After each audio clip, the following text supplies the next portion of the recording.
आप ये समझिए कि एक लंबे समय से इच्छा थी कि आपके साथ कोई औपचारिक रूप से गीता पर इंट्रोडक्टरी सेशन हो जाए। ऐसे तो हम लोग क्लास में बहुत बार भगवान कृष्ण और गीता के छोटे छोटे हिंट लेते रहते हैं, और किसी विषय को जीवन अनुभव के बाद और विशेषज्ञता स्तर पर जाने के बाद यदि आप साझा करते हैं तो उसका प्रभाव जो है वो आनंद देता है। ऐसे ही आनंद की प्राप्ति अक्सर हम साधु संतों के साथ सत्संग में लेते हैं। इसी पूरी की पूरी ऐसे एक प्रकल्प के रूप में महाराज जो है नियमित रूप से विद्यार्थियों के साथ धर्म, धार्मिकता, जीवन शैली, जीवन की अपनी समस्याएं और उन समस्याओं के वो समाधान जो शताब्दियों से स्थापित समाधान है, उन समाधानों को अक्सर जब हम खोजते हैं तो चाहे आप हार्वर्ड बिजनेस रिव्यू में देखें, चाहे आप आईएम्स के रिसर्च जर्नल्स में देखें, साइकोलॉजिकल सोसाइटी में देखें, तो कहीं ना कहीं भगवान कृष्ण के गीता में दिए गए जो जीवन शैली के सामान्य उपदेश है, उन उपदेशों का बार बार उल्लेख आपको मिलता ही मिलता है।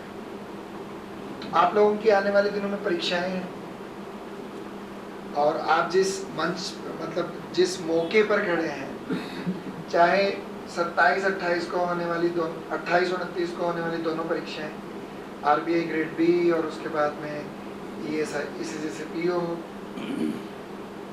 तो एक लंबे समय से था, तो ये बहुत सही मौके पर आपको इस तरह की बात सुनने का अवसर मिल रहा है।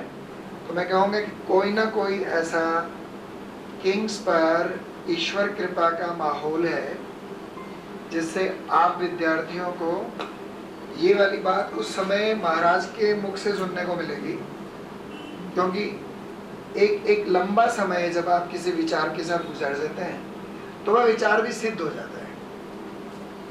ऐसे ही जब आप मान लीजिए कि रोज ही आप गीता के साथ लंबा समय गुजार रहे हैं, तो धीरे धीरे उस विचार की आत्मा आपकी जुबान से जागृत होने लगती है। उम्मीद है कि इस तरह का अनुभव आपको हो और आप उसे अनुभूति स्तर तक महसूस कर पाए। हालांकि ये परिचयात्मक है, पहला ही है। कहते हैं गीता को जितनी बार पढ़ते हैं, हालांकि मैंने भी दादी को बहुत बार पाठ सुनाए हैं, तो जितनी बार पढ़ते हैं उतनी बार एक नया अनुभव होता है। और यूं भी लगता है कि पिछली बार हमारी समझ अपरिपक्व थी, इस बार जब उसी बात को पढ़ रहे हैं तो उसकी नई परत हमारे सामने आई है।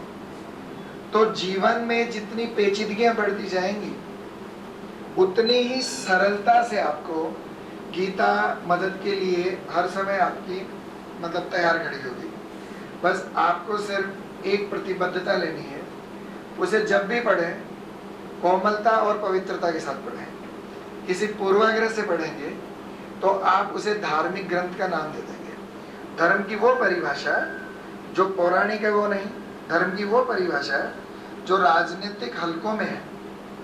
तो उस परिभाषा से बाहर निकलना यदि आपको सीखना है तो जीवन के दूसरे आयामों को आपको देखना पड़ेगा, और ऐसा ही आयाम है विद्यादान। और विद्यादान का जो महान मतलब ग्रंथ कहिए चाहे पदावली कहिए, वो महान गूढ़ रहस्यों वाली पदावली जो है वो गीता है। आप लोगों को उस गीता से जोड़ने का, इसे टाइमलेस ट्रीटिस के रूप में देखा जाए, इसे ह्यूमन साइकोलॉजी, ह्यूमन बिहेवियर के एक डॉक्यूमेंट के रूप में देखा जाए, इसे उस रूप में ना देखा जाए जिसे अक्सर हम हिंदू मुस्लिम सिख के रूप में बांट कर देखते हैं। It should be taken as a research document. उस समय के मनीषियों के मनीषी भगवान कृष्ण ने आपको साझा किया था, अब पता नहीं वो साझा किया था कि नहीं किया था, पर वो डॉक्यूमेंट हमारे पास है जो इस मानवीय संस्कृति की विरासत है। उस विरासत से आपका परिचय कराने के लिए मैं महाराज से पहले मतलब आग्रह करूं, इससे पहले उनका पुष्पमाला के साथ हम एक सम्मान के मानक चिन्ह के बतौर शुरुआत करते हैं।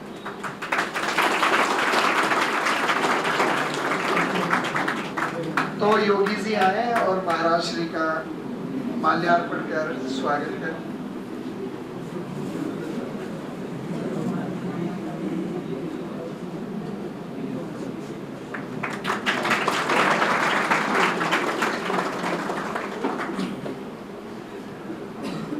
और मैं चाहूंगा कि बाकी जो मेरे सहयोगी हैं, जिनके माध्यम से किंग्स अकादमी अपने कार्य को आगे बढ़ा पाती है सुबह से लेकर शाम तक, उनको 1-to-1 लें और बाकी हमारे लिए जो भी सम्मानीय अतिथि हैं उन सबका इसी परंपरा के अनुरूप हम स्वागत करें।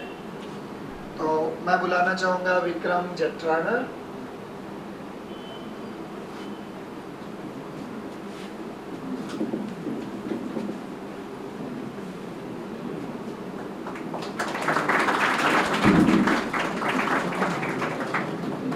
अच्छे जो पुष्प के साथ हम अभिनंदन सत्कार करते हैं, इसका मतलब है कि आपके गले में जो ये खुशबू है वो आपकी जुबान पर अजय भगवान ऐसा करें। आगे कुलदीप होंगे। अच्छा महाराज, हमारी टीम बहुत युवा है और युवाओं के साथ एक फायदा होता है कि आपको भी हमेशा युवा बने रहने का प्रेरणा मिलती रहती है। विनोद दादी अधिशासी अभियंता जिला परिषद शिक्षा।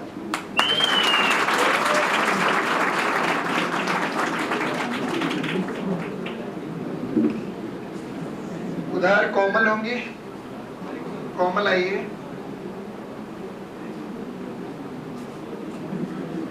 आप पुष्प भेंट करें।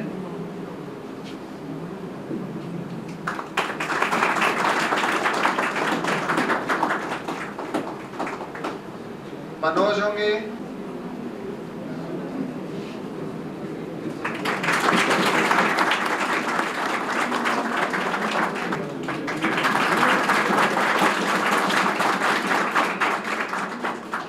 देखिए जब होली हो और आप बैरंग हो तो लोगों को अच्छा नहीं लगता है। जब बात प्रकृति के रंगों को गले में धारण करने की हो तो हमें पुष्पों के अलावा और कोई सहारा मिलता नहीं है। तो जब बाकी सब लोग इस पीतांबर में है, इस पीतवर्ण में है, तो वैसे ही है, राइट।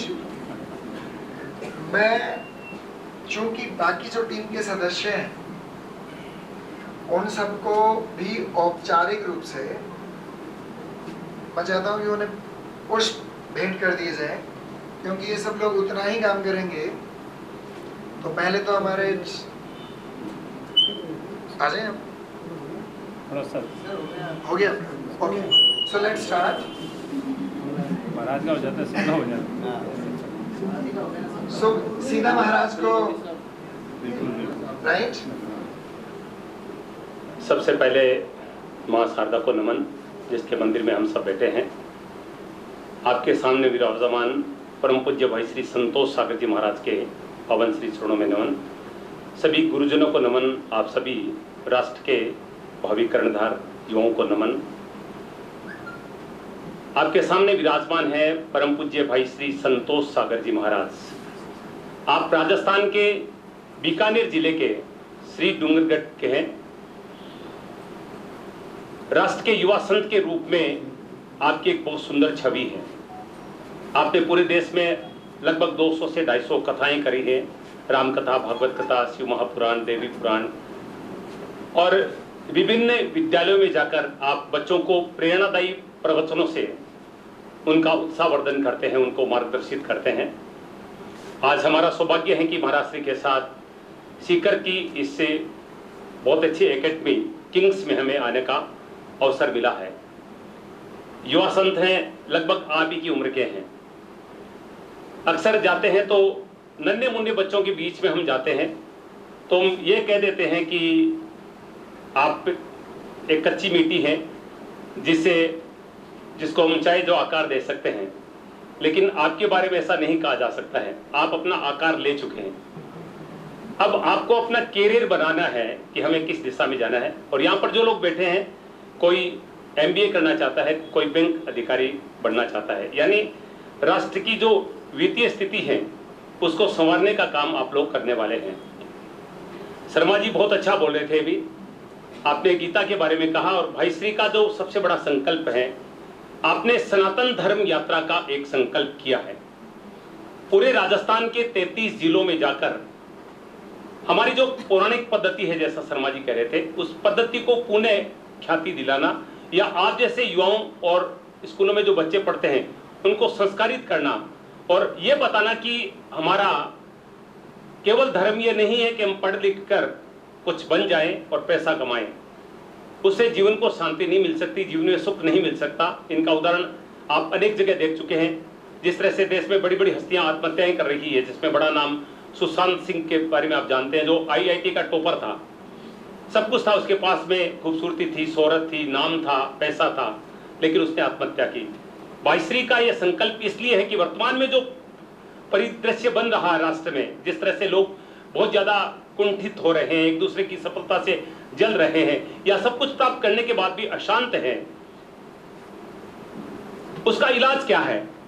और आपका मानना है कि इसका इलाज केवल श्रद्धा है, आस्था है, हमारे सनातन धर्म के ग्रंथ है, चाहे वो वेद पुराण हो या गीता हो या अन्य हमारे धार्मिक ग्रंथ हो। इसके माध्यम से आप लोगों को यह बताना कि आपका अपने परिवार के प्रति, आपके माता पिता के प्रति, आपके राष्ट्र के प्रति क्या कर्तव्य होना चाहिए। आप अच्छे नागरिक बनने के बाद ही एक अच्छे अधिकारी बन सकते हैं या एक आनंद और सुखमय जीवन जी सकते हैं। तो आपने सनातन धर्म यात्रा का जो संकल्प किया है, उसमें पूरे राष्ट्र के राजस्थान के 33 जिलों में आप जाएंगे। नित्य वहां पर प्रातः 7 से 9 बजे तक यज्ञ होता है, जिसका उद्देश्य होता है विश्व कल्याण, या उस क्षेत्र जहां पर ये यात्रा चल रही है उसका उत्थान हो। उसके बाद में 9 से 11 बजे तक उस क्षेत्र के विभिन्न विद्यालयों में जाकर आप अपने प्रेरणादायी प्रवचनों से बच्चों को या युवाओं को प्रेरित करते हैं। और हमारा जो सबसे पवित्र ग्रंथ है गीता जी, उसका निःशुल्क वितरण करते हैं। लगभग 17,000 युवाओं बच्चों से आप मिल चुके हैं, उनको निःशुल्क गीता वितरण कर चुके हैं। और दोपहर बाद में 3 से 7 बजे तक आपका श्रीमद् भागवत कथा ज्ञान यज्ञ का कार्यक्रम होता है। इस समय ये छठा पड़ाव है। आपने बीकानेर में नववर्ष के प्रथम दिवस से इस यात्रा का शुभारंभ किया था।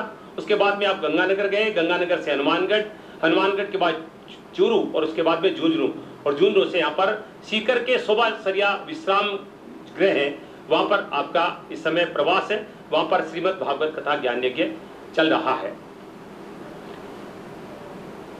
आप जैसे युवाओं के बीच में जाकर भाई श्री सबसे ज्यादा अपने आप को संतुष्ट महसूस करते हैं। आपको संतोष तभी मिलता है जब आप जैसे युवाओं से मिलते हैं, क्योंकि आप लोग जो हैं वो राष्ट्र के कर्णधार हैं। ये जो देश है वो विश्व का सबसे बड़ा युवाओं वाला देश है, जहां पर कहते हैं कि 60 से 65% आबादी है वो युवाओं की है। और भारत के प्रधानमंत्री भी इस समय जो है वो फोकस युवाओं पर कर रहे हैं। आप सभी जानते हैं, आप टीवी अखबार देखते हैं, अभी प्रधानमंत्री जी जापान के दौरे पर हैं और उन्होंने जापान के युवाओं को भारत आमंत्रित किया है कि आप भारत आइए और हमारे युवाओं से मिलिए। वरना बताइए उससे पहले जो हो रहा था उसमें क्या हो रहा था, हमारे देश के जो नेता थे वो कह रहे थे कि आप विदेशों में जाइए, आप विदेशी लोगों को देखिए, उनसे पूछिए। हमारे वर्तमान में प्रधानमंत्री कह रहे हैं कि देश का जो युवा है वो अन्य देश के युवाओं को प्रेरित कर सकता है। ये संभावनाएं हैं। और ये संभावनाएं क्यों है? कि वर्तमान में सनातन धर्म का सबसे सुंदर जो है ये पिछले 8-10 वर्षों का जो दौर है, ये एक स्वर्णिम दौर कहा जा सकता है। इसमें युवाओं ने बहुत कुछ हासिल भी किया है, हमने एक ख्याति भी विश्व में प्राप्त की है। उसके पीछे कारण क्या है? क्योंकि आज की जो लोकतांत्रिक प्रक्रिया उसमें संतों को महत्व दिया जा रहा है। ऐसे संतों को महत्व दिया जा रहा है, संतोष सागर जी महाराज जैसे युवा संतों को महत्व दिया जा रहा है। और संत वो है जो निश्चित रूप से हमें यह बताते हैं कि हमने बहुत कुछ प्राप्त कर लिया, लेकिन प्राप्त करने के बिना क्या रह गया। हमने पढ़ लिया, हमने पैसा कमा लिया, पद प्राप्त कर लिया, लेकिन फिर भी अशांति क्यों है जीवन में?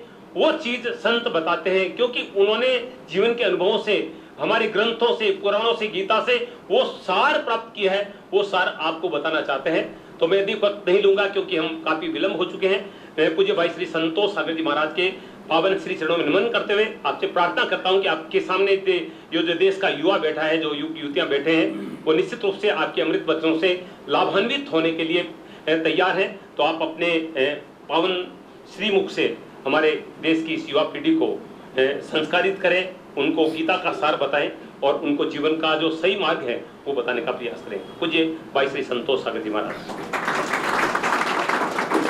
जन्माधस्यतन्वयादितरतश्चार्थेष्वभिज्ञस्वराट् तेने ब्रह्महृदायाधिकवये मुह्यन्ति यत्सूरयः तेजो वारिमृदां यथा विनिमयो यत्र त्रिसर्गो मृषा धाम्ना स्वेन सदा निरस्तकुहकं सत्यं परं धीमहि। कृष्णाय वासुदेवाय हरये परमात्मने प्रणतः क्लेशनाशाय गोविन्दाय नमो नमः। अखण्डमण्डलाकारं व्याप्तं येन चराचरं तत्पदं दर्शितं येन तस्मै श्रीगुरवे नमः। बोली सच्चिदानंद भगवान की, भारत माता की, सनातन धर्म की। युवाओं वाला जोश नहीं है अभी तो। जोश ऐसा लग रहा है जैसे 2 दिनों से कुछ मिला ही नहीं वो खाने को। बोले भारत माता की। छत नीचे है वो तो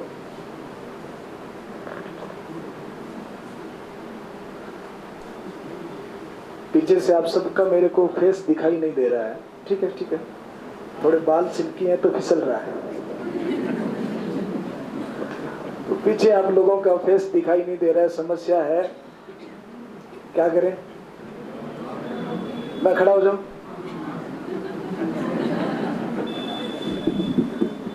पढ़े लिखे व्यक्ति की यही विशेषता होती है, वो तुरंत समाधान दे देता है। तो बहुत सारी बातें आपसे सीखनी भी है और आपसे करनी भी है। तो लगभग तो ऐसे युवा हैं जो मेरी हम उम्र के ही होंगे। अभी पीछे एक सेशन था हनुमानगढ़ में, जहाँ पर मुझे 800 शिक्षकों से मिलने का अवसर मिला। 700-800 के समथिंग शिक्षक थे, चाणक्य क्लासेस हनुमानगढ़ में।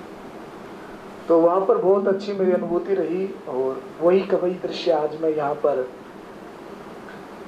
इस दिव्य किंग्स एकेडमी में देख रहा हूँ। तो जीवन के कुछ अमूल्य रत्नों की बातें हम करेंगे। हम सब लोग एक प्रतिस्पर्धा, एक कंपटीशन, एक दौड़ में लगे हुए हैं, सफलता की दौड़ में, सक्सेस की दौड़ में। और हम अपने जीवन में सब लोग कुछ न कुछ बनना चाहते हैं, प्राप्त करना चाहते हैं। और कोई अगर पढ़ रहा है, कोई अगर बिजनेस कर रहा है या कुछ भी कर्म कर रहा है, तो वो सारे कर्मों के पीछे एक हेतु है, प्रसन्नता, आनंद, खुशी, हैप्पीनेस। चाहिए कि नहीं चाहिए? सबको चाहिए ना। तो कुछ ऐसे आयाम, जीवन मूल्यों की कुछ ऐसी बातें मैं आप लोगों से साझा करना चाहता हूं, जो मेरा निजी अनुभव भी है, शास्त्रों से भी सीखा है, गुरु लोगों के सानिध्य में रहकर भी सीखा है और समय से, काल से भी सीखा है। तो हमारे आसपास में हर घड़ी, हर एक क्षण कुछ न कुछ घटित होता रहता है। हर पल कुछ न कुछ हमको सीखने को मिलता ही रहता है। अब ये हमारे ऊपर निर्भर करता है कि हमारा सीखने की इच्छा कितनी है। प्रकृति बहुत कुछ दे रही है, पर हमारा पात्र कितना का है, हम कितना ले सकते हैं, हमारे लेने की क्षमता क्या है। तो बहुत सारी चीजें हमारे आसपास, इर्द गिर्द हमेशा घटित होती रहती है। हम उनको कितने ध्यान से देखते हैं, कितने ध्यान से सुनते हैं, कितना उसको ऑब्जर्व कर रहे हैं कि हाँ हमें कुछ मिल रहा है। तो मैं अपनी बात स्टार्ट करूंगा। सबसे पहले एक क्वेश्चन मेरा आपसे रहेगा। मुझे पता है कि आप सब मुझसे ज़्यादा पढ़े लिखे, समझदार, मैच्योर हैं। मेरा क्वेश्चन ये है कि जिंदगी की भाग दौड़ में, सक्सेस की भाग दौड़ में हार कौन जाता है? जो हार मान लेता है। अब बताइए, जिंदगी की दौड़ में हार कौन जाता है?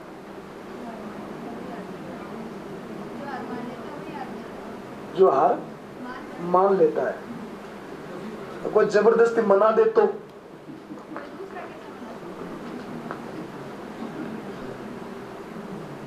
आधे से ज्यादा लोगों की जिंदगी जो होती है ना, वो दूसरे लोगों के हाथ में होती है। आप मैच्योर हैं, एजुकेटेड हैं, बाकी अक्सर क्या होता है, हम घर से निकले और किसी ने हमें कुछ बुरी बातें कह दी, कुछ बैड शब्द कह दिए, हम बड़े प्रसन्न मन से मम्मी के हाथों से दही खा के निकले थे, बड़ी खुशी खुशी।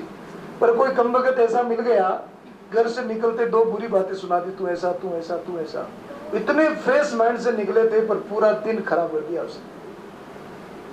घर से लड़कर निकले थे पर घर से बाहर निकलते कोई अच्छा मित्र मिल गया और उसने अच्छी अच्छी बातें कह दी, हमारी तारीफ कर दी, बड़ाई कर दी, तो वो घर की भूल गए और मन एक बार के लिए प्रसन्न हो गया, किसी ने अच्छे शब्द कह दिए। तो कुछ शब्दों में ये कहूं कि हमारे मन की बागडोर जो है वो कहीं ना कहीं हमारे इर्द गिर्द जो लोग हैं, हमारे मम्मी पापा, गुरुजन, मित्र, उनके हाथ में भी होती है। वो हमारे साथ में कैसा व्यवहार कर रहे हैं, हमारी कैसी तारीफ कर रहे हैं या हमें कैसे एक्सेप्टेड कर रहे हैं। तो हार मान लेने से हार हो जाए, कुछ हद तक सही कह सकते हैं। मेरा क्वेश्चन मैं पुनः करता हूं, जिंदगी में हार कौन जाता है? कोई इसका जवाब देना चाहेगा? जो जैसा भी आता है, जो मन में आता है। जो आपा खो देता है, जो आपा खो देता है। आपा खो देना मतलब समझ गए? आपा खो देना मतलब, आपा खो देना मतलब असंयमित हो जाना। आपा खो देना मतलब संयम को खो देना, धैर्य को खो देना, पेशेंस को खो देना। बहुत सारी इसके मीनिंग हो सकते हैं। तो जिंदगी में हार कौन जाता है, इसका जवाब श्री कृष्ण ने गीता में दिया है। बहुत सारे इसके जवाब आपके मन में होंगे, पर गीता जैसे पूरा मंथन करने के बाद में, विलोड़ना करने के बाद में वो एक अमूल्य चीज निकलती है, उसको क्या कहते हैं? मक्खन। मक्खन मारवाड़ी में कहेंगे हमें चूटिया। हाँ, चूटियो। एक चूटियो और एक चूटियो, दोनों ही खतरनाक चीज है,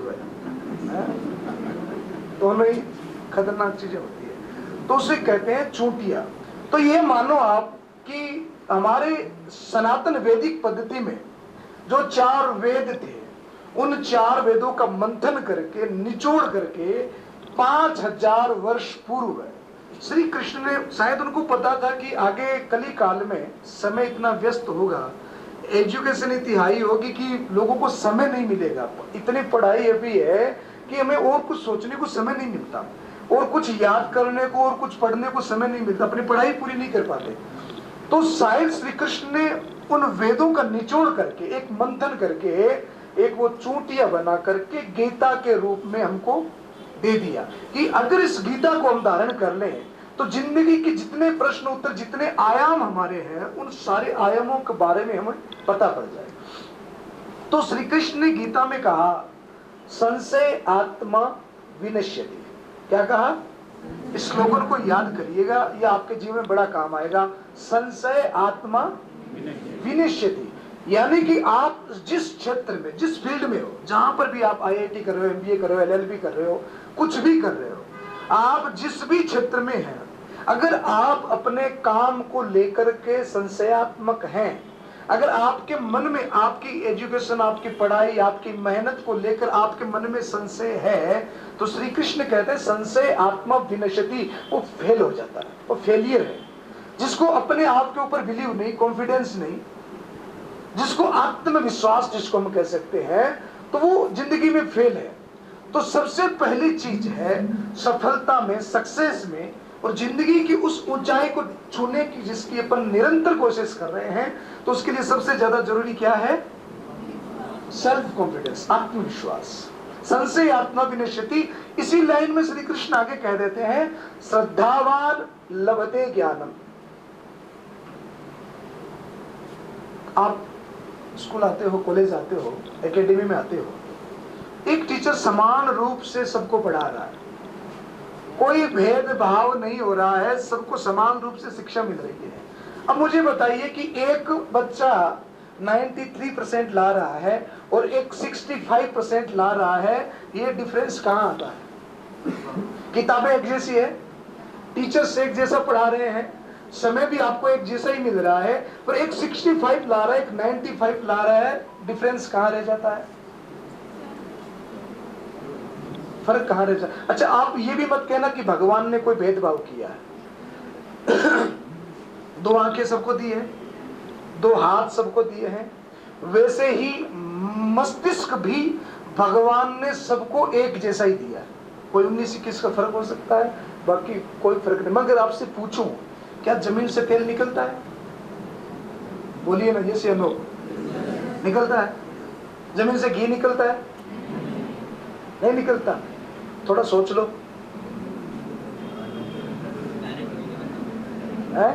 डायरेक्ट तो तेल भी नहीं निकलता, कुछ न कुछ आयाम उसमें जुड़े हुए होते हैं, डायरेक्ट कोई चीज नहीं होती।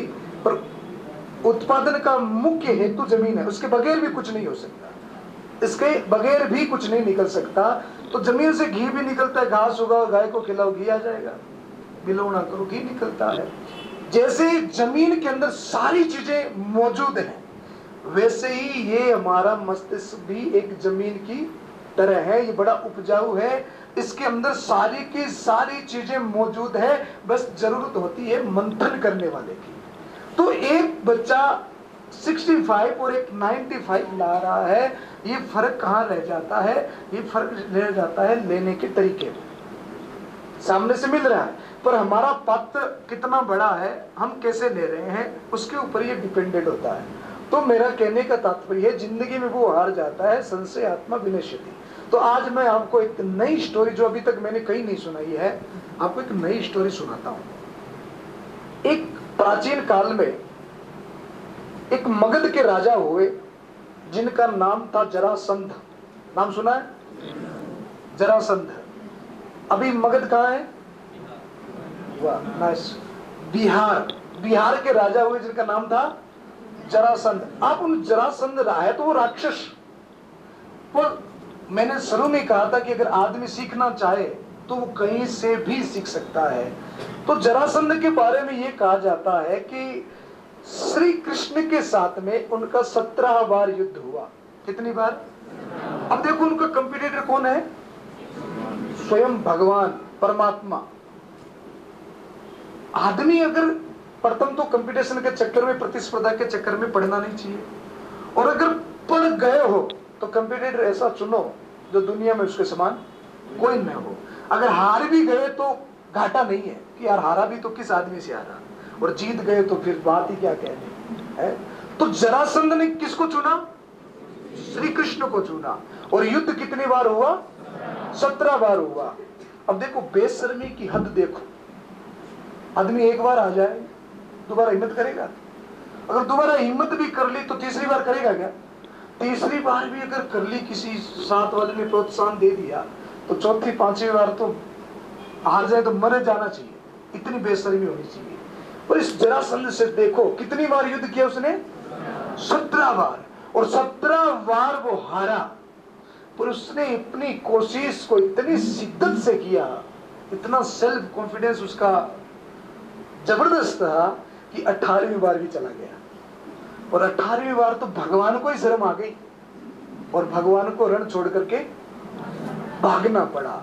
तो उसने भगवान, एक मायने में हम ये कह सकते हैं कि जरासंध ने अपनी कोशिश से किसको हरा दिया?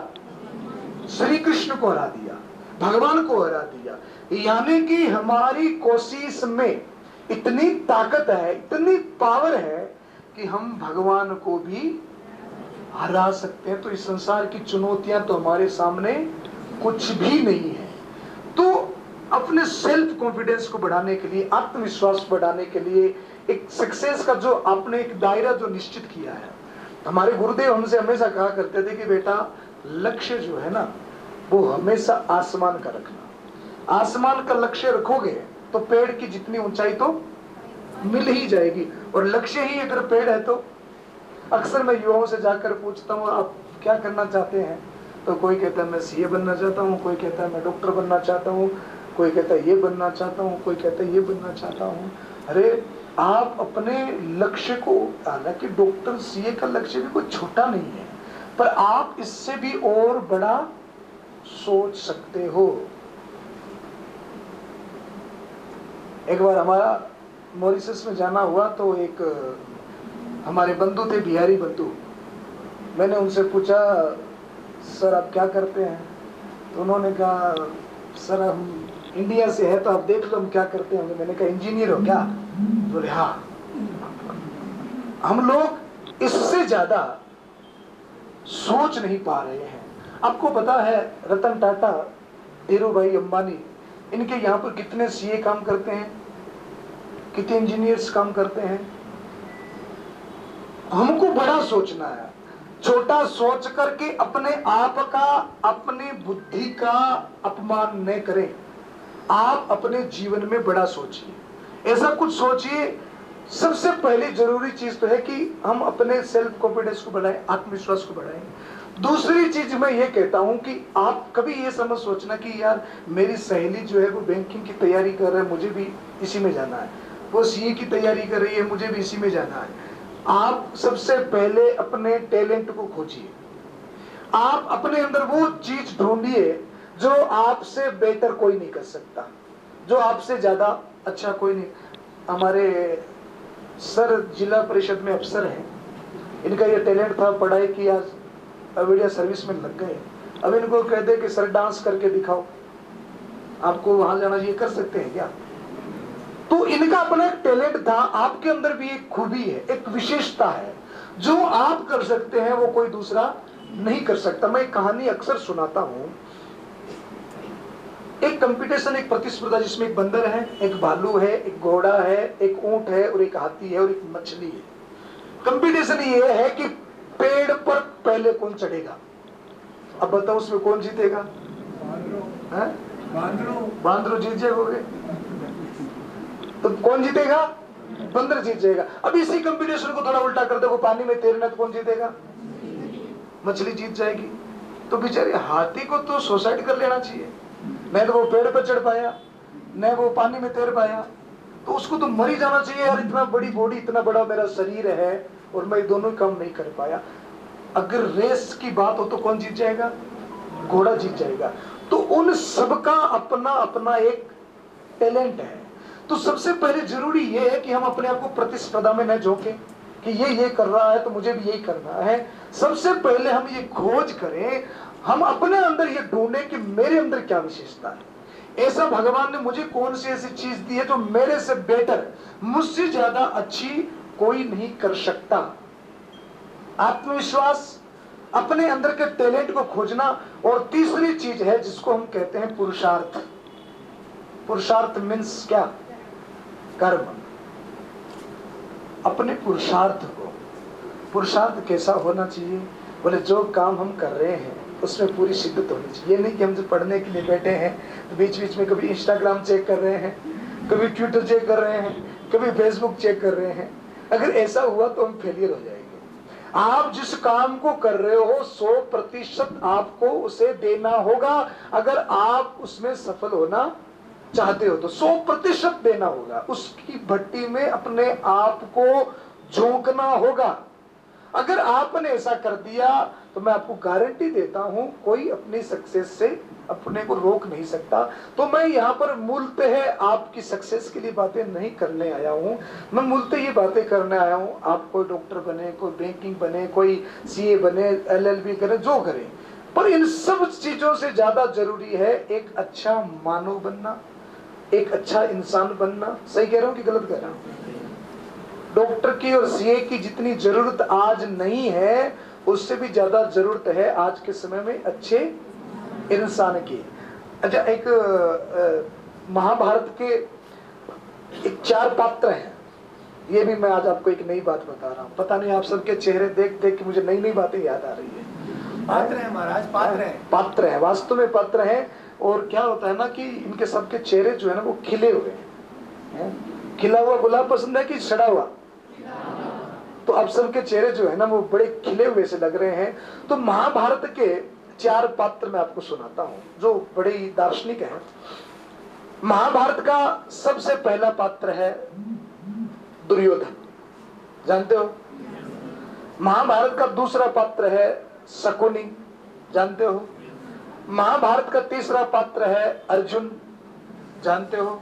महाभारत का चौथा पात्र है शिशुपाल, जानते हो? अब इन चारों में भेद देखिए। ये चारों ही श्री कृष्ण के साथ में रहे, चारों को ही श्री कृष्ण का सानिध्य मिला है, पर चारों का फर्क देखिए। सबसे पहले अपन बात करें दुर्योधन की। दुर्योधन कौन है?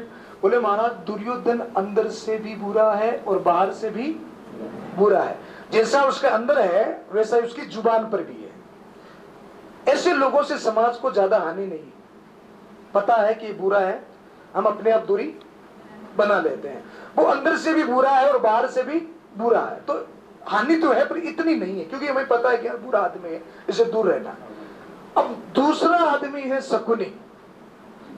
इनकी तादाद ज्यादा है और इनसे खतरा भी ज्यादा है। शकुनी कैसा है? बोले ऊपर से तो बड़ा मीठा यार, तेरा क्या कहना है? तेरे जैसा कोई नहीं है, तू मेरा बेस्ट फ्रेंड है? और जब ये बेस्ट फ्रेंड थोड़ी दूर चला जाता है, 1 नंबर का निकम्मा है, किसी काम का नहीं।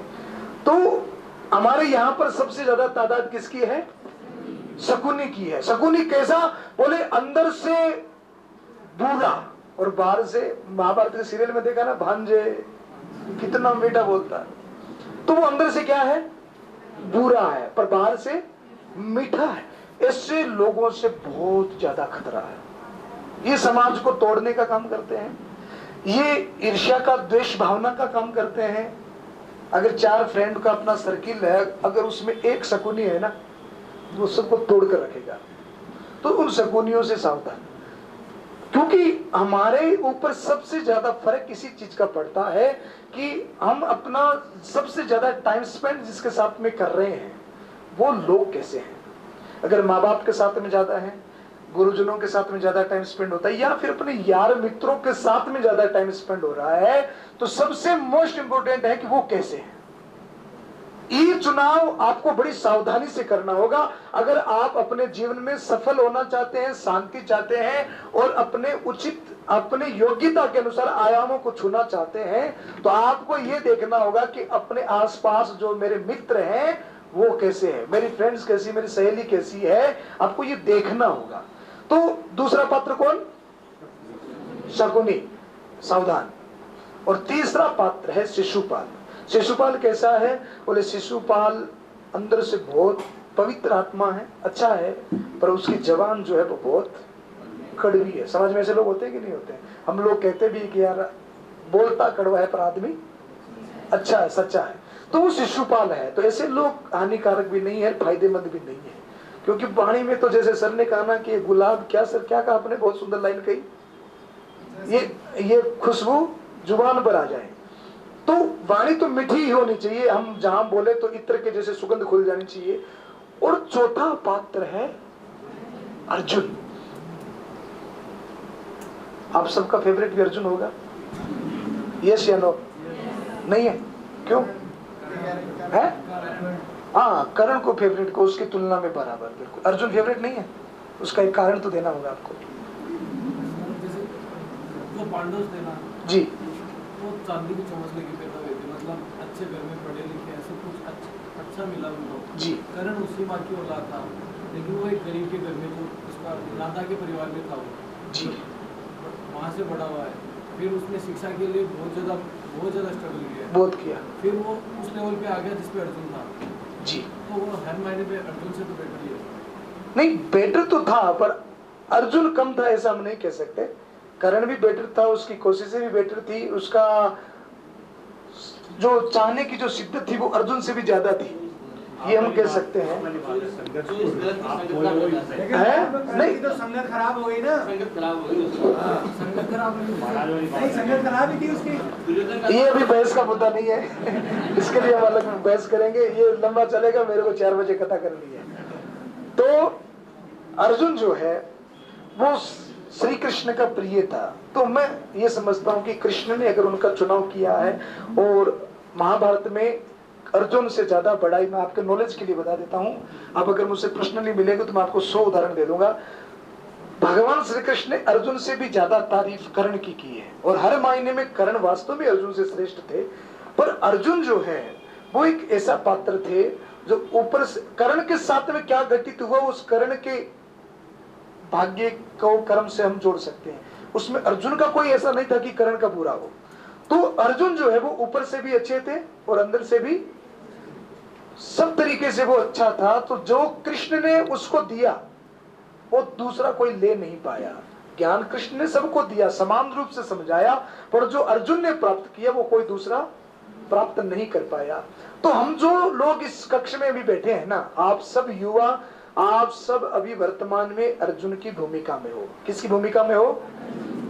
अर्जुन की भूमिका में। और आदमी का सबसे सच्चा साथी, सबसे सच्चा मित्र कौन होता है? सबसे सच्चा मित्र कौन होता है? बुद्धि, खुद। सच्चा मित्र कौन होता है?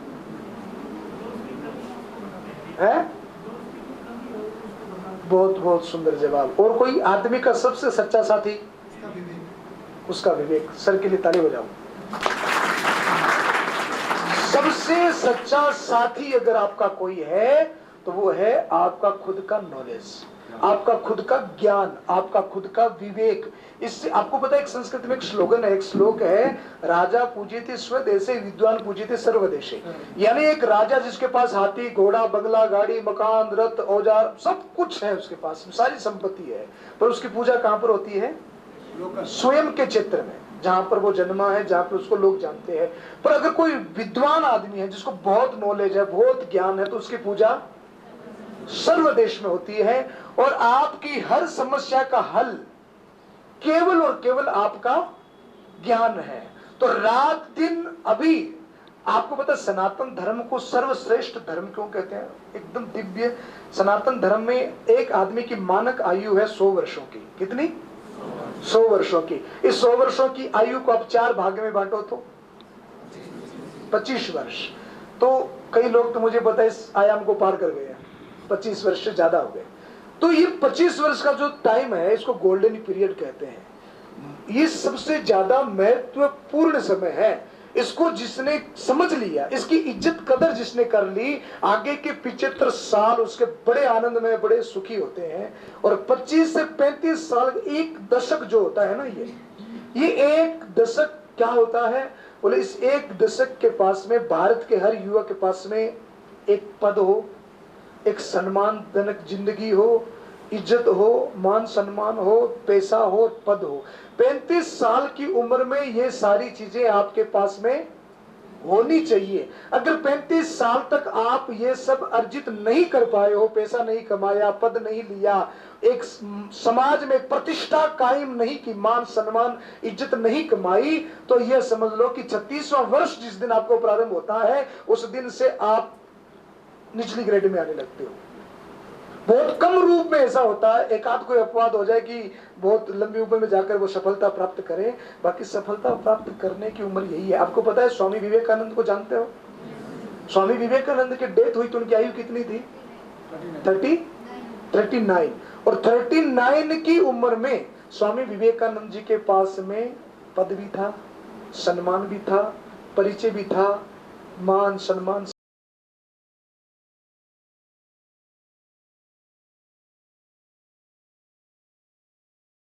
अभी तो परिचय कितना बड़ा था।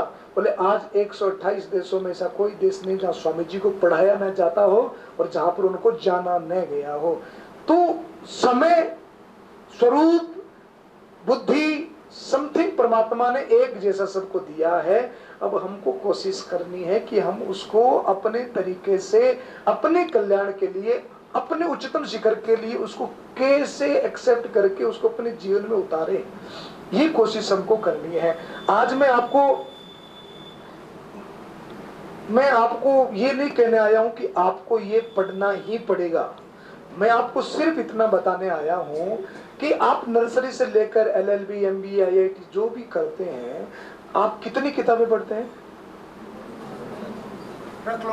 हजारों किताबें पढ़ते हैं। अब सब बैंकिंग में है, एक चेक पर 6 जीरो लिख दिया जाए, 10 लाख का चेक भरना हो तो कितना जीरो लगेगा? सही हो ना? मैं चेक गलत मत भर देना।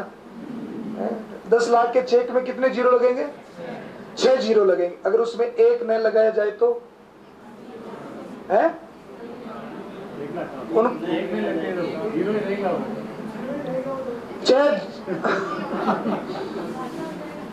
चेक गलत मत भरना भैया, नुकसान हो जाएगा बैंक का। तो 6 जीरो और उसमें अगर एक न लगाया जाए तो चेक की कोई वैल्यू है क्या? वैसे ही आपने 1000 किताबें पढ़ी और अगर आपके अंदर विवेक नहीं आया, आपके अंदर अध्यात्म नहीं आया, आपके अंदर मानवता का बीज नहीं फूटा, आप सब अर्जुन की भूमिका में हो। आप सबके अंदर संभावना है, अपने विवेक को जागृत करके आप अर्जुन से कृष्ण भी बन सकते हो। गीता का पहला चैप्टर यही है। विषाद योग में आप अपने नॉलेज को, अपने विवेक को जागृत करके अर्जुन से क्या बन सकते हो? कृष्ण बन सकते हो। अपने नॉलेज को, अपने ज्ञान को, अपने विवेक को दबा करके, बुरी संगति जिसे कह सकते हैं वो करके, अपने जीवन के मूल्यों की कदर न करते हुए अगर जीवन व्यापन करोगे तो आप अर्जुन से दुर्योधन भी बन सकते हो। दुर्योधन में और अर्जुन में क्या फर्क है पता है? कृष्ण परमात्मा भगवान ईश्वर गॉड जो आप उसे कहो, अर्जुन मानव है और दुर्योधन पशु है। पशु का मतलब क्या हुआ? पशु का मतलब मेरा सींग से और 4 टांगों से नहीं है। पशु का मतलब क्या है? एक आदमी मर्डर करके भी हवालात में बैठा बैठा कोई अफसोस नहीं, मुस्कुराता है, आनंद से जी रहा है। एक आदमी ऐसा जिसने किसी का अपमान भी कर दिया, कीड़ी भी उसके पांव से मर गई तो उसको गिलानी होती है कि यार अपने से किसी का बुरा हो गया, अपने किसी का दिल दुखा दिया, उसको बड़ी बेचैनी होती है, गिलानी होती है। तो उन दोनों आदमियों में फर्क क्या है? बोले जो एक कीड़ी को भी मार करके पछता रहा है, किसी का दिल दुखा के पछता रहा है, यानी उसके अंदर पूर्ण मानवता है, मानवता का पूर्ण बीज उसके अंदर प्रफुल्लित है। और एक आदमी किसी की हत्या करके भी कोई अफसोस नहीं, इसका मतलब है उसके अंदर मानवता का बीज प्रफुल्लित हुआ ही नहीं, वो कांटा ही नहीं फूटा, वो है पशु का पशु ही। तो हमें गीता क्या सिखाती है? इस गीता के अंदर 700 श्लोक हैं। एक एक श्लोक के अंदर इस जीवन से जुड़े हुए जितने आयाम, जितने प्रश्न हमारे हैं, इसका सारा का जवाब इसमें है। तो ये गीता क्या है? जैसे आपने 6 जीरो के आगे एक नहीं लगाया, वैसे ही आप हजारों किताबें पढ़ते हैं और उन हजारों किताबों में अगर आपने इस आध्यात्म की बुक को नहीं जाना, आपको पता, आप सब पढ़े लिखे हो, गूगल करना, दुनिया की हर एक यूनिवर्सिटी में हर एक भाषा में आप गूगल करके देखा, इटालियन, फ्रांसीसी, चाइनीज, हर एक भाषा में इस बुक को पढ़ाया जाता है। गुजरात में तो सिलेबस में भी इसको लागू कर दिया। क्यों कर दिया? कि ये जीवन के आयामों को, जीवन के महत्व को बताने वाली किताब है। आप अपने जीवन में सुख, शांति, प्रतिष्ठा और सबसे जरूरी चीज, मैं एक उदाहरण सदैव देता हूँ। ये हमारे सर अभी जिस कुर्सी पर बैठे हैं, उस कुर्सी की कितनी टांगे हैं? कुर्सी की कितनी टांगे हैं? 4 टांगे हैं। आप बता सकते हैं 4 टांगे क्या है? सबसे जरूरी चीज, आप 1000 किताबें पढ़ेंगे तो क्या होगा? बोलो ना, बुद्धि बल बढ़ेगा। आप सब युवा है तो निश्चित बाहुबल भी आपके पास में है। तो बुद्धि बल, बाहुबल, कल को आप नौकरी लग जाएंगे, अच्छे पद पे चले जाएंगे तो पैसा भी आएगा। तो उसको कौन सा बल कहते हैं? धन बल। तो पहला बल कौन सा? बोलिए एक साथ में, बुद्धि बल। दूसरा बाहुबल, तीसरा धन बल। अब ये चौथा बल कौन सा है जी? मनोबल।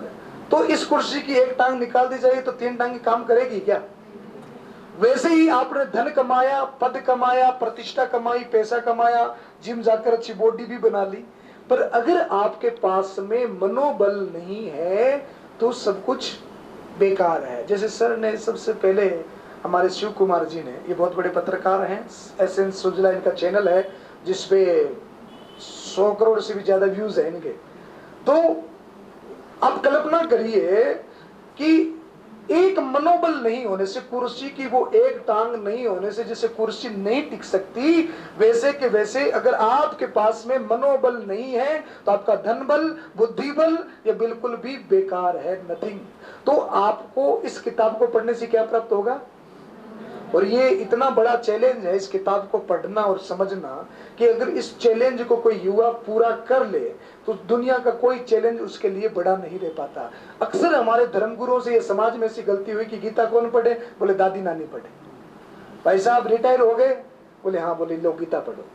ये रिटायर होने के बाद की चीज नहीं है, ये चीज है हमारे युवा पीढ़ी में। बचपन में अगर इसको धारण कर लिया जाए तो आपके जीवन की सुगंध, आपके जीवन की खुशबू ही अलग हो जाएगी। और आपने अगर गीता पढ़ लिया तो आप ये समझ लो आप अपने जीवन से हजारों लोगों का जीवन प्रकाशित कर दोगे, मोमबत्ती के जैसे, कैंडल के जैसे।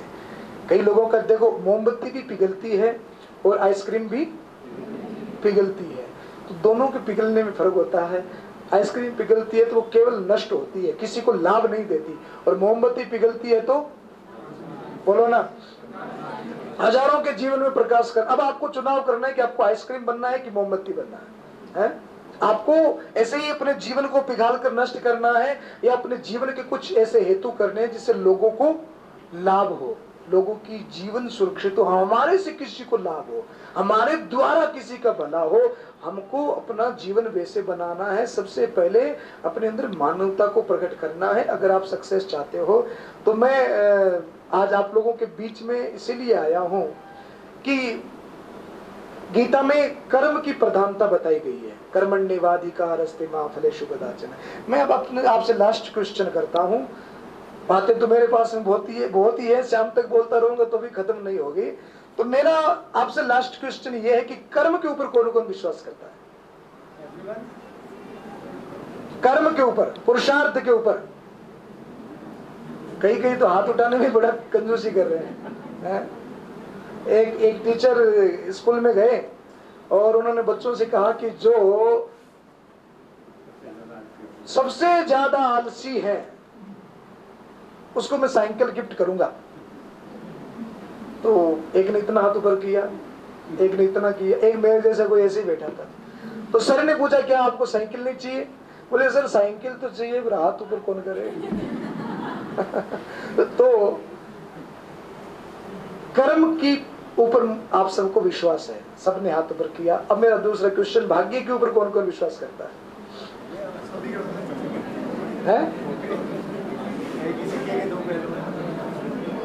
नहीं करते? अब नहीं करते? भाग्य के ऊपर करते हो? ईमानदारी से हाथ ऊपर करना। जो नहीं करता वो कोई बात नहीं, जो करता है भाग्य के ऊपर विश्वास वो हाथ ऊपर करे। ऐसे पता नहीं एक बार पूरे हाथ उठा दो जो भाग्य के ऊपर विश्वास करता है। अब नहीं करते? बताना पड़ेगा क्यों नहीं करते,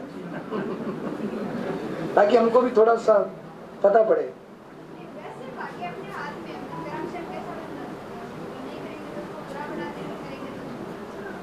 मैं कहता हूं भाग्य के ऊपर आप विश्वास क्यों नहीं करते? बैठे बैठे मैं मिला हूं ना। सही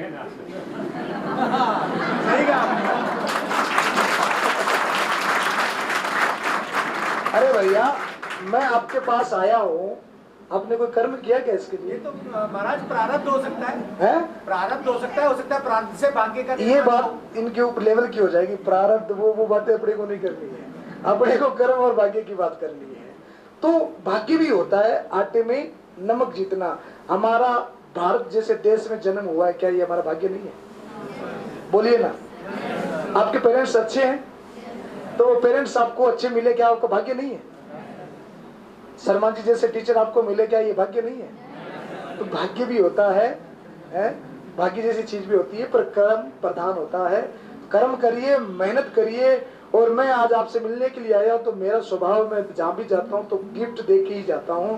तो ये आज मैं अपनी तरफ से आप सब लोगों को एक गिफ्ट देना चाहता हूं। आप अपने जीवन में सफल हो, बड़े आदमी बने, तो मुझे भी कभी किसी मोड़ पर अगर मुलाकात हुई तो मुझे भी अच्छा फील होगा। तो आज मैं आपको गिफ्ट देके जा रहा हूं, श्रीमद् भगवद गीता। स्वीकार करेंगे? पक्का? फिर क्या करेंगे लेकर इसको? हैं? कि घर ले जाके किसका देंगे? नहीं, दादी जी पढ़िए। हम इस पर प्रश्नावली बनाकर इनका मूल्यांकन भी। क्या बात। अभी तक मैं सर 17,000 बच्चों से समथिंग मिला हूं, बड़ी बड़ी कॉलेजों में, यूनिवर्सिटीज में मैं गया हूं, पर ये दूसरा आदमी मिला है जिसने मेरे मन की बात कही है। अभी हम लास्ट टाइम एक आकाश एकेडमी में गए थे, कौन सी जगह थी? झुंझुनू में। तो उन्होंने कहा कि अगर कोई गीता को, इसके आयामों को, इसके सूत्रों को, श्लोकों को याद करके हमें बताएगा, तो उन्होंने घोषणा कर दी अपने स्टूडेंटों को बीच में कि 1 साल की छात्रवृत्ति स्कॉलरशिप उनको फ्री देंगे वो। तो दूसरे सर ये मिले हैं जो उन्होंने गीता के लिए इतनी रुचि दिखाई है। मैं ये बता देना चाहता हूँ, आपको एकदम क्लियर कर देना चाहता हूँ, जिस समय 5000 पहले कृष्ण ने गीता कही, उस समय कोई मजहब नहीं था, कोई पंथ नहीं था, और दूसरी कोई चीजें नहीं थी। इसमें कोई धर्म से रिलेटेड, कोई रिलीजन से रिलेटेड कोई चीज नहीं है। इसमें सिर्फ एक ही चीज है कि आप एक अच्छे, सच्चे और सफल इंसान कैसे बन सकते हैं। हमारे आदरणीय प्रधानमंत्री जी जहां पर भी जाते हैं ना, तो वो एक ही चीज गिफ्ट करते हैं, क्या? भगवत गीता। क्योंकि वो कहते हैं कि हमारे राष्ट्र के पास दूसरी इससे अमूल्य वस्तु कोई है ही नहीं, इतनी अमूल्य। आदरणीय भूतपूर्व राष्ट्रपति अब्दुल कलाम साहब, भगवत गीता पूरी उनको कंठस्थ थी। और जितने भी बड़े बड़े आदमी, आप उनकी हिस्ट्री उठा के पढ़ लेना, उनके जीवन में ये कॉमन चीज थी कि सबके जीवन में क्या थी? गीता थी। ये वो चीज है जो आपके जीवन में अमृत का काम करेगी, एक क्रांति ला सकती है। तो आज मैं आपको गिफ्ट देके जा रहा हूँ, आप इसको जरूर पढ़ना। और कभी किसी मोड़ पर मिलेंगे, कभी मिलना हुआ तो, क्योंकि मुझे पता है अभी तो मैं 1 साल की यात्रा पर हूँ, वापिस आऊंगा तब तक तो आप बड़े बड़े जगह पे लग जाएंगे।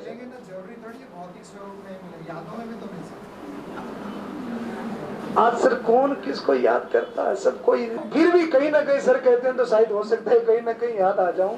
फिर भी इसको आप लोगों को पढ़ना है, तो इसको अपने जीवन में उतारिए। आपके जीवन में ये बहुत ज्यादा काम कर सकती है।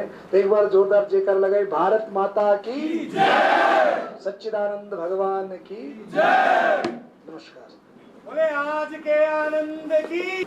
मैं ये नहीं लगाऊंगा क्योंकि मेरी आदत है माइक को ऐसे पकड़ने की। आप देखते हैं मुझे ऐसे सुझा पर, मेरे बहुत सारे वायरल वीडियो है जी।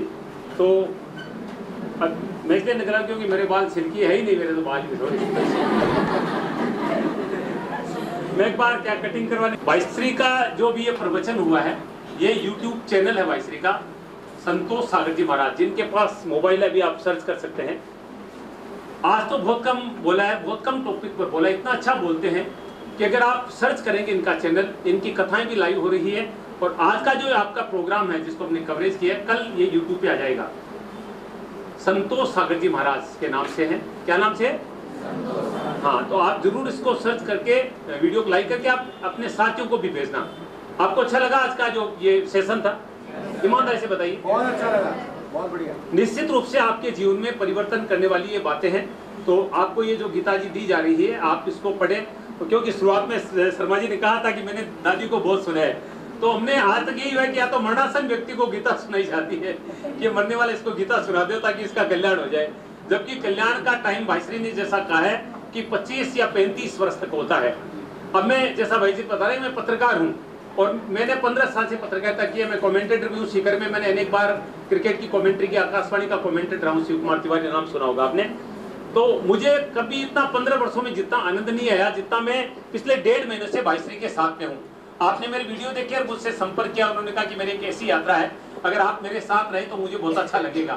तो श्री डूंगरगढ़ में इनका कार्यक्रम था, शमशान में।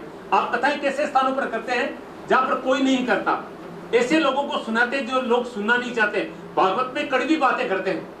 ये कहते हैं कि मैंने पहले कल शिखर में बोला कि मैं तो कड़वा ही बोलूंगा। मैं कहता हूँ भाई कड़वे बोलने वाले की जरूरत है, चुटकुले कहने वाले तो बहुत है, कहानियां कहने वाले बहुत है, लेकिन जीवन की सच्चाई जब कही जाती है, वो हमारे कानों के माध्यम से दिल में उतरती है, तब हमें बोध होता है कि वास्तव में इस बात की हमें जरूरत थी।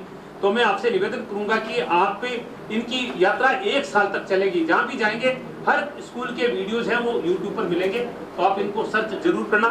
मैं भाई श्री से निवेदन करूंगा कि आप शर्मा जी का अभिनंदन करें दुपट्टा उठाकर। बहुत अच्छा लगा, बहुत ही अच्छा बोलते हैं। और आप जैसे गुरु यहाँ पर जैसे कह रहे कि युवाओं की टीम है और युवाओं में सबसे ज्यादा ऊर्जा है। हमारे जो अन्य गुरुजन हैं वो भी आएंगे और आप सभी का पूज्य भाई श्री आशीर्वाद देंगे दुपट्टा उठाकर। सनातन धर्म यात्रा 33 जिलों में जाने वाले हैं। यहाँ से हम सीकर से जाएंगे अलवर, अलवर से दौसा, दौसा से भरतपुर। और बहुत अच्छा लग रहा है। बीकानेर डिवीजन का सबसे बड़ा स्कूल है नोजगे, जहाँ पर 1500 बच्चों को भाई श्री ने संबोधित किया था। और जैसा अभी आप मैं देख रहा हूँ कि ऐसे आप लोग ऐसे देखते हैं जैसे कोई मंच पे जादू चल रहा है।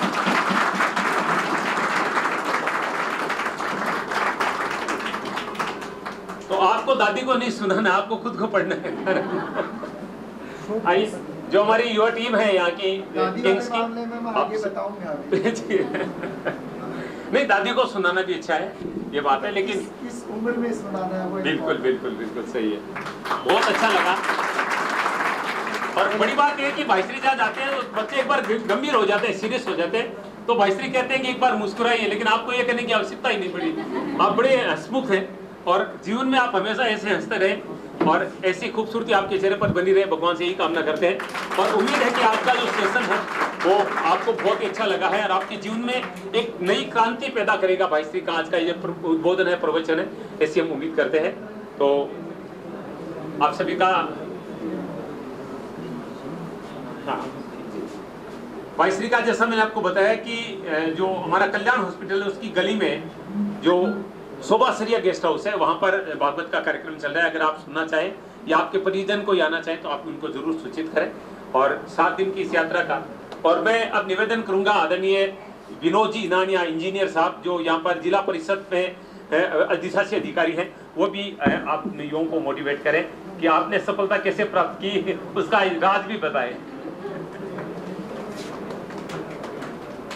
किंग्स एकेडमी के हंसते मुस्कुराते पुष्पों के बीच में आके मेरे बोलने की इच्छा होती है। बिल्कुल बिल्कुल। सिंदूर साहिब जी के चरणों में प्रणाम। तो आप सब लोगों के जो हंसते खेलते चेहरे देखकर एक मन में विश्वास पैदा हुआ कि एक सीकर में अच्छी शुरुआत हुई है। हम लोगों के घर पे बैठे ये ज्ञान गंगा आई है। गीता ये जो ग्रंथ है, इसका आप सबसे पिछला पृष्ठ खोलेंगे तो गीता के 18 अध्याय के सबसे जो लास्ट का श्लोक है, यत्र योगेश्वर कृष्णो यत्र पार्थो धनुर्धर तत्र श्री विजयो भूति ध्रुवा नीति मम। यानी कि जिस जगह कृष्ण है, अर्जुन है, वहाँ पर विजय है, बुद्धि है, धैर्य है। और इसी गीता में एक जगह एकदम कॉन्फिडेंस से लिखा हुआ है, यम यम चिंतयते कामम तम तम प्राप्नोति निश्चयम नित्यम सौभाग्यते पुण्यम तापत्र कलापयम। यानी कि कंपटीशन आपने भी दिए। आज से 1985-86 के टाइम हमारे टाइम पीईटी चालू हुई थी, मैंने भी पीईटी दिया। मगर मुझे महाराज एक जो श्लोक है, मैं कोई संस्कृत का विद्यार्थी नहीं हूँ, मगर मुझे ये एक जो श्लोक है, आज मैं जिस भी ऊंचाइयों पे हूँ, मैं इस श्लोक को मानता हूँ कि साहब यम यम चिंतते कामम तम तम प्राप्नोति निश्चयम, कि हमने जब जब जिस कार्य की वो चिंता की है या जिसके लिए प्रयास संकल्प किया है, वो हमें निश्चित रूप से मिलेगा, निश्चित रूप से मिलेगा। आप लोग सब्जेक्ट की, आज के जो सब्जेक्ट की किताबों का तो बोरा होता है कि मैंने खूब मोटी मोटी किताबें पढ़ी, मगर जो कॉन्फिडेंस आया वो मुझे तो एक श्लोक ने इतना ऊपर चढ़ा दिया। तो आप लोगों के लिए तो बहुत बढ़िया बात है कि आप लोग पूरा गीता का ये मिला है। और दादी जी को भी सुनाओ, ऐसा नहीं दादी जी सुनेगी तो दादी जी उससे कुछ और मक्खन निकाल के हमें देगी। गीता का एक भी श्लोक व्यर्थ नहीं है, क्योंकि ये श्री कृष्ण के मुख से निकली वाणी। इन्हीं शब्दों के साथ चूंकि हमारे आगे ये कार्यक्रम है, धन्यवाद आप सभी का। अगली बार आपसे किसी मोड़ पे हमारे से ऊंचे स्थान पे मिले, इसी उम्मीदों के साथ। धन्यवाद। गीता के माध्यम का सबसे बड़ा उदाहरण। और मैं आपको परिचय दे दूं, आपका जो बेटा है, इकलौता बेटा है, वो भी बहुत बड़ा अधिकारी है। दिल्ली में प्रधानमंत्री मोदी जी से 3 बार मिल चुका है। एक बार ताली बजाइए। इतने साधारण व्यक्तित्व हैं और अपनी जिला परिषद की ड्यूटी छोड़कर लगातार भाईश्री के साथ जुड़े हुए हैं और 7 दिन तक इन्हीं के साथ रहने का संकल्प किया है। कलेक्टर साहब का फोन आता है तो भी कहते हैं कि मैं माफी चाहता हूं, मेरे एक आवश्यक कार्य है। तो देखिए, ये एक युवा संत के प्रति जो भाव है इतने बड़े अधिकारी का, मैं इसको नमन करता हूँ, चैलेंज करता हूँ। सर, आपका बहुत बहुत धन्यवाद। आप सबकी मिलकर बहुत खुशी हुई और आप सबके लिए हम मंगल कामना करते हैं। बहुत बहुत धन्यवाद।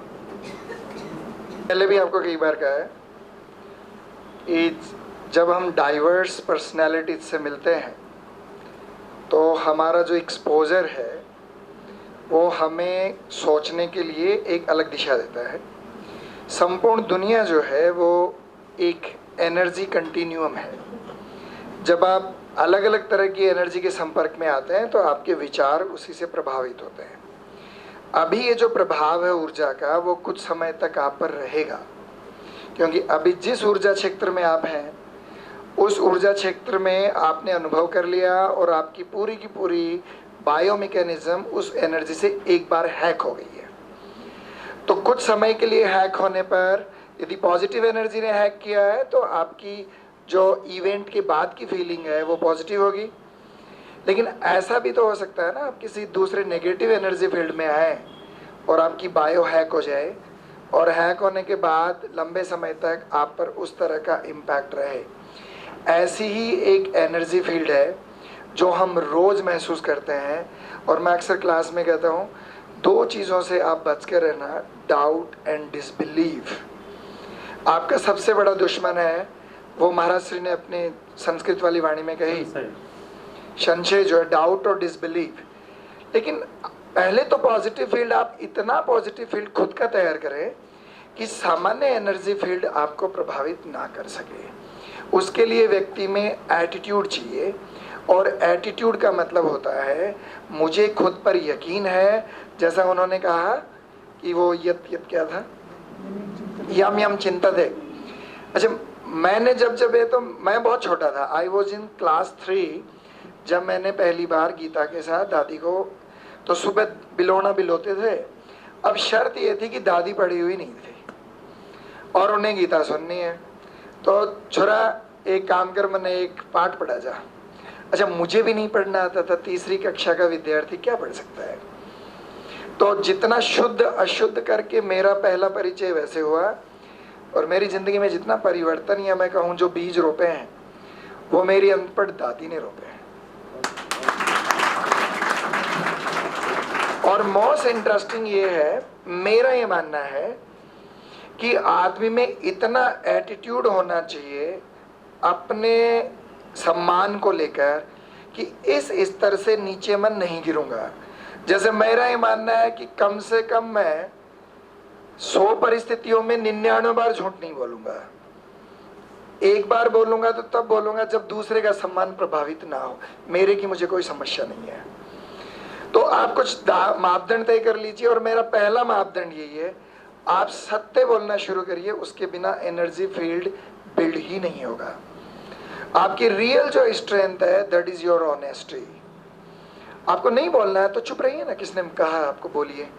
पर यदि बोलना पड़े तो उतना मत गिरिए कि आपको बोलने के बाद सोचना पड़े कि जो मैंने बोला वो यार जालसाजी थी। और इस तरह से आप रोजाना मरते हैं। गीता इसलिए आपको एक बात, जितना मैं हिंदी के माध्यम से जान पाया, संस्कृत हमारे विद्यालयों में नहीं पढ़ाती तो मुश्किल है। तो मोस्ट इम्पोर्टेंटली किसी संत की एनर्जी फील्ड में जब आप आते हैं तो वाइब्स मैटर, राइट। तो मुझे उम्मीद है इन वाइब्स को आप सस्टेनेबल बनाइए। ये आपके साथ रोज नहीं रह सकते, पर आप खुद अपनी शिद्दत के साथ इसके साथ रह सकते हैं। एंड इसका संस्कृत वाला पार्ट हटा दीजिए and just go to the translation, वो भी इनफ है। Look for messages, not for the text and religious association. क्योंकि मैं ये मानता हूँ मेरा रिलीजन ह्यूमैनिटी है, और मैं किसी भी तरह की उस रिलीजन में दूसरे रिलीजन को अलाउ नहीं करता। इतना एटीट्यूड लेकर तो चलो यार, बिना एटीट्यूड के ज़िंदगी ज़्यादा जी नहीं पाओगे। इसलिए भगवान कृष्ण में भी इस बात का था, वरना वो किसी का वध क्यों करते। उन्होंने कई वध किए हैं, जिनको हम ये कहते हैं उसे मुक्ति दे दी, मैं कहता हूँ मुक्ति देने के लिए भी एटीट्यूड चाहिए और स्ट्रेंथ चाहिए, राइट। धन्यवाद। सो इसी के साथ